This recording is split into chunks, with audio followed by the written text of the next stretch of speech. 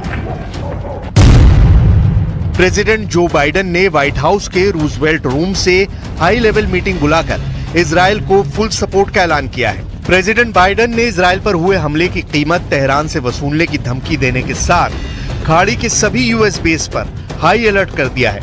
Israel के साथ मिलकर अमेरिका खाड़ी में नए वॉर प्लान पर जल्द एक्शन ले सकता है। The fog of war was invented for a situation like this. This is a fluid situation. We will consult with the Israelis on next steps in terms of the response and how to deal with what Iran has just done, and we will continue to monitor for further threats and attacks from Iran and its proxies. America के open ऐलान के बाद भी Iran में जश्न का दौर जारी है। ईरान की सड़कों पर बैनर पोस्टर में युद्ध के लिए रेडी होने की धमकी दी जा रही है। मायने ये कि अब ईरान अपने सभी हिसाब चुकाने के मूड में है, लेकिन सुपर पावर से ईरान कितने दिन युद्ध कर पाएगा? अमेरिका के हथियारों की काट ईरान कहां से लाएगा? क्या ईरान अरब देशों के दम से अमेरिका इजराइल से युद्ध जीतने का भ्रम तो नहीं पाल रहा?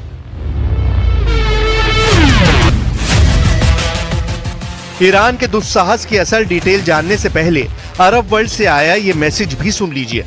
मैसेज है सऊदी अरब का, मैसेज है ईरान के लिए, जिसमें साफ कहा गया है कि सऊदी अरब खाड़ी में वॉर टेंशन को बढ़ने नहीं देना चाहता। The escalation that we've seen, but I will generally refer anyone who's interested to the Ministry of Foreign Affairs because they are designated to comment on this. However, looking at the global economy as a whole, looking at our region, it is clear is operating at a loss.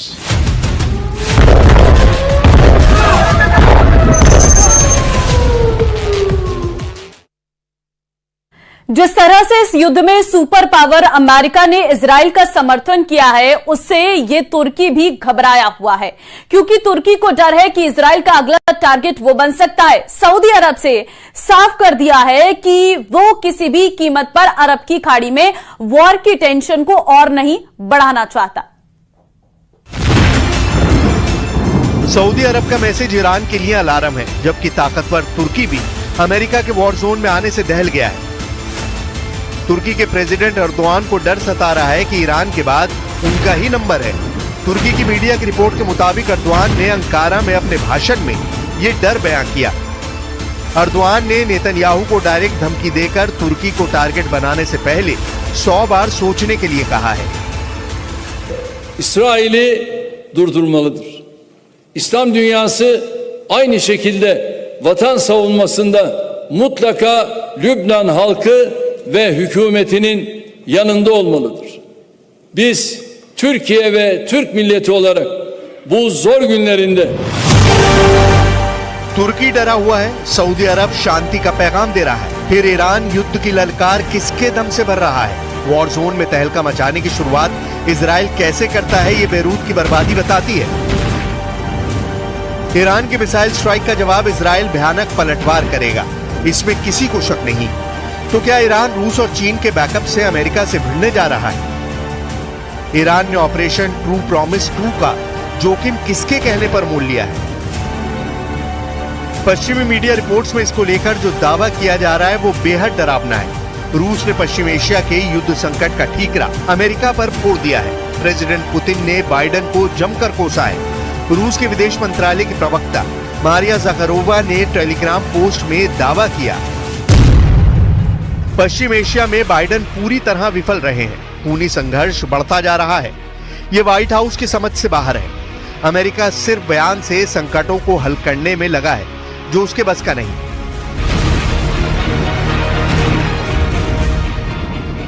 Israel के हमले के बाद Lebanon को राहत package भेजकर रूस ने अपना स्टैंड क्लियर कर दिया है। खाड़ी युद्ध में फिलहाल रूस ईरान खेमे में है। चीन पहले ही ईरान को सैटेलाइट डील करके मदद पहुंचा रहा है, लेकिन वॉर जोन में ये दोनों देश ईरान के साथ उतरेंगे इसकी कोई गारंटी नहीं है, खासकर चीन। उधर अमेरिका तय कर चुका है कि अब की बार ईरान का पक्का इलाज करेगा। ईरान को घुटनों पर लाने में अमेरिका और इजराइल को ज्यादा जोर भी नहीं लगाना पड़ेगा। अमेरिका इजराइल को हर तरह से मदद पहुंचाता है। हमास पर बरस रहे मिसाइल हों, हिजबुल्लाह के अड्डे पर फट रहे रॉकेट हों, या फिर हूती विद्रोहियों को दहला रहे जंगी जेट, ये सभी हथियार मेड इन अमेरिका हैं। इजराइल सुपर पावर के दम पर सभी दुश्मनों से अकेले लड़ रहा है। ऐसे में ईरान ने अगर इजराइल में घुसकर हमले की हिमाकत दिखाई तो अमेरिका को ईरान को सबक सिखाने में वक्त नहीं लगेगा। अमेरिका के 100 सैन्य अड्डे खाड़ी के देशों में हैं, जहां करीब 40,000 जवान तैनात हैं। बहरीन में मौजूद ईसा एयरबेस को अमेरिकी वायुसेना संचालित करती है। बहरीन में अमेरिका का बड़ा मिलिट्री बेस भी मौजूद है। बहरीन में नेवल फोर्सेस सेंट्रल कमांड और अमेरिकी नौसेना के 5वें बेड़े का मुख्यालय भी है। इसके अलावा भी अमेरिका के Kuwait, Oman, Iraq, Jordan, Philippines, Qatar, Saudi Arabia, Seychelles, Syria, Thailand और संयुक्त अरब अमीरात में सैन्य अड्डे मौजूद हैं। अमेरिका के जंगी बेड़े चलते फिरते परमाणु गोदाम है। यूएस नेवी के एयरक्राफ्ट कैरियर ऐसे न्यूक्लियर हथियारों से लैस रहते हैं जो किसी भी देश को पल भर में परमाणु धमाके का एहसास करा सकते हैं। अमेरिका के एटमी हमले का जवाब देने की ताकत फिलहाल ईरान के पास नहीं है। चीन जैसे मौकापरस्त दोस्त से ईरान को एटमी हथियार हासिल करने की हसरत कभी पूरी नहीं हो सकती। बचे पुतिन तो वो इस युद्ध के गेम चेंजर साबित हो सकते हैं, जिन्हें दुनिया मोस्ट पावरफुल लीडर कहती है।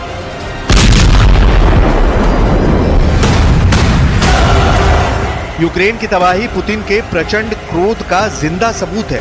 पुतिन का ईरान के साथ युद्ध में आने से एटमी पावर का भी पलड़ा ईरान के हक में चला जाएगा, लेकिन ये युद्ध तब पूरी दुनिया पर भारी पड़ेगा। वजह है एटमी धमाके। अमेरिका के एटम बम का धमाका इस धरती ने एक बार झेला है। परमाणु त्रासदी से बचने का कोई भी रास्ता इंसानों के पास फिलहाल तो नहीं है।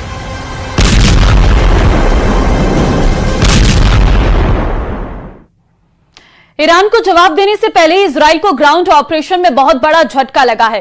हिजबुल्लाह के खिलाफ क्या इजराइल ये युद्ध जीतेगा या फिर हारेगा?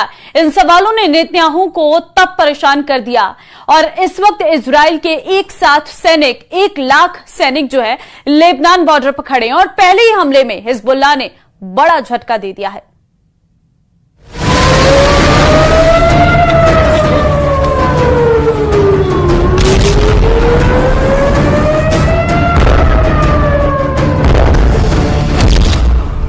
मिसाइल एक साथ गिरेंगी तो क्या होगा? ईरान के एक हमले ने 1 अक्टूबर को पूरी दुनिया को बदल कर रख दिया है। इतनी मिसाइल से एक साथ बचाएगा कौन? इतने बड़े हमले के बाद इजराइल के सामने सबसे बड़ा सवाल ये मिसाइल नहीं बल्कि नेतन्याहू के सामने इससे भी बड़ा चैलेंज खड़ा हो चुका है।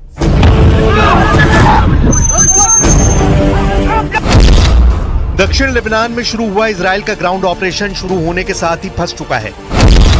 हिजबुल्लाह ने बॉर्डर पार करने वाली इजराइल की कमांडो यूनिट पर बड़ा हमला किया और उसको खदेड़ दिया। मीडिया में ऐसा दावा किया जा रहा है कि इजराइल का ग्राउंड ऑपरेशन पहले दिन फेल हो गया है। इसमें कोई शक नहीं कि लेबनान इजराइल बॉर्डर पर बड़ी लड़ाई शुरू हो चुकी है। हिजबुल्लाह को जड़ से खत्म करने वाला ऑपरेशन इजराइल ने लॉन्च किया, इसका वीडियो भी भेजा। लेकिन जब ईरान 1 अक्टूबर को इजराइल के मिलिट्री बेस पर मिसाइल दाग रहा था, तब लेबनान इजराइल बॉर्डर पर एक बहुत ही खतरनाक ऑपरेशन जारी था। हिजबुल्लाह का दावा है कि उसने इजरायली कमांडो को ओदेसा और कफार किला के इलाके में बड़ी टक्कर दी है। उसके कई कमांडो मारे गए हैं, कई घायल हुए हैं। पॉइंट ब्लैंक रेंज से भी हमले का दावा किया गया है। एक तरफ नेतन्याहू का लेबनान के खिलाफ ग्राउंड ऑपरेशन है तो दूसरी तरफ ईरान की तरफ से इजराइल पर मिसाइल अटैक। इजराइल इस वक्त बहुत ज्यादा प्रेशर में है। इजराइल को तेहरान को भी जवाब देना है और लेबनान में भी ऑपरेशन करना है।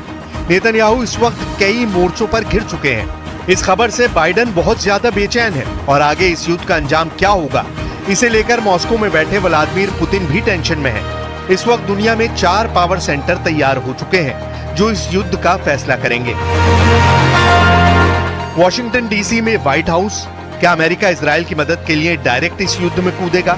इजराइल की राजधानी तेल अवीव में क्या फैसला होने वाला है? तीसरा शहर ईरान की राजधानी तेहरान, जहां सुप्रीम लीडर अली खामनेई का वॉर रूम बड़े फैसले ले सकता है। और चौथा शहर है रूस की कैपिटल मॉस्को, जहां से अब सिर्फ यूक्रेन नहीं बल्कि ईरान इजराइल के मोर्चे को भी मैसेज पहुंचाया जा सकता है। इस वक्त पूरा पश्चिम एशिया महायुद्ध के जलते हुए तवे पर बैठा हुआ है। नीचे आग सुलग रही है। बम, मिसाइलों और ड्रोन के हमलों से इस बार ऐसी तबाही की गारंटी दी जा रही है कि तेल अवीव से लेकर तेहरान तक दहशत फैली हुई है।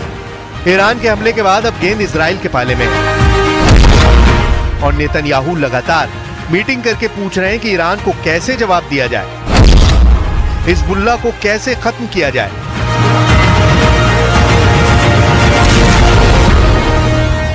Y en el caso de Líbano insistimos en que la invasión terrestre debe detenerse, ya que han llegado informaciones muy preocupantes esta mañana, y España está firmemente comprometida con la aplicación de la resolución 1701 del Consejo de Seguridad de Naciones Unidas. Esta resolución sigue conteniendo a día de hoy todos los elementos necesarios para resolver esta crisis. 2024 में सितंबर का महीना पश्चिम Asia में नई आग लेकर आया, जब Beirut में हिजबुल्लाह चीफ हसन नसरल्लाह को इजराइल ने एयर स्ट्राइक में खत्म कर दिया। इसके बाद 1 अक्टूबर को ही ईरान ने इजराइल पर हमला कर दिया। सवाल है कि क्या इसी महीने अमेरिका और रूस भी इस युद्ध में कूदेंगे और महायुद्ध शुरू हो जाएगा? अगर अमेरिका इस युद्ध में कूदेंगे तो क्या होगा, ये बड़ा सवाल है। और क्या यही से तीसरे विश्व युद्ध की शुरुआत होगी? ये कई ऐसे सवाल हैं जिसका जवाब हर कोई जानना चाहता है। और इस वक्त दुनिया अलग खेमों में बटी हुई है और अलग अलग मोर्चे पर युद्ध भी लड़े जा रहे हैं।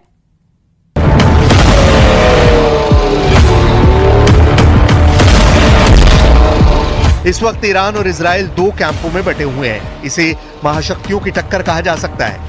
एक तरफ अमेरिका है तो दूसरी तरफ रूस है और यही दुनिया का सबसे बड़ा खौफ भी है, क्योंकि अमेरिका इजराइल के साथ है और रूस ईरान के साथ। ये चारों ताकत ऐसी हैं कि इनकी टक्कर वर्ल्ड वॉर की वजह बन सकती है। अमेरिका ने इजराइल को गोले बारूद की सप्लाई पिछले कुछ महीनों में तेज की है। बंकर बस्टर से लेकर हर तरह का बम इजराइल को सप्लाई किया गया है। लेकिन 1 अक्टूबर की रात को ईरान के मिसाइल अटैक ने साबित कर दिया कि इजराइल चाहे जिसकी मदद ले, जिससे हथियार ले, कोई भी उसकी ढाल बने। ईरान नसरल्लाह से लेकर हानिया सबका बदला अकेले अपने दम पर ले सकता है। अब सब कुछ नेतन्याहू के वॉर रूम पर निर्भर करता है। वो क्या फैसले लेंगे? क्या इजराइल कुछ बड़ा करने की सोच रहा है? क्योंकि इजराइल के सामने चुनौती सिर्फ ईरान नहीं बल्कि 4 मैदान हैं जहां युद्ध एक्टिव मोड में चल रहा है। पहला फ्रंट गजा है जहां इजराइल हमास से लड़ रहा है। दूसरा फ्रंट लेबनान है जहां इजराइल हिजबुल्लाह से लड़ रहा है। तीसरा फ्रंट यमन है जहां इजराइल हूती के अड्डों पर बमबारी कर चुका है। अब चौथा फ्रंट इराक बन सकता है क्योंकि इराक में ईरान के समर्थन वाला मिलिशिया गुट हशद अल शाबी भी एक्टिव हो गया है। जब ईरान की मिसाइल इजराइल पर गिर रही थी तभी यमन में भी हूती अपनी कुद्स 5 मिसाइल इजराइल पर फायर कर रहे थे। इन्नल क़ुव्वात अल-मुसल्लहत अल-यमनिया तुबारिकु अमलियत अल-वअद अस-सादिक अल-ईरानियत अथ-थानिया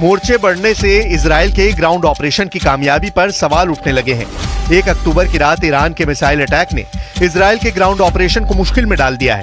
अमेरिका को भी खतरा है कि इजराइल का हाल फिर वर्ष 2000 और 2006 जैसा ना हो। अमेरिका पहले भी कह चुका है कि वो नहीं चाहता कि गाजा के अलावा इजराइल किसी दूसरे फ्रंट पर लड़ने के लिए मजबूर हो जाए।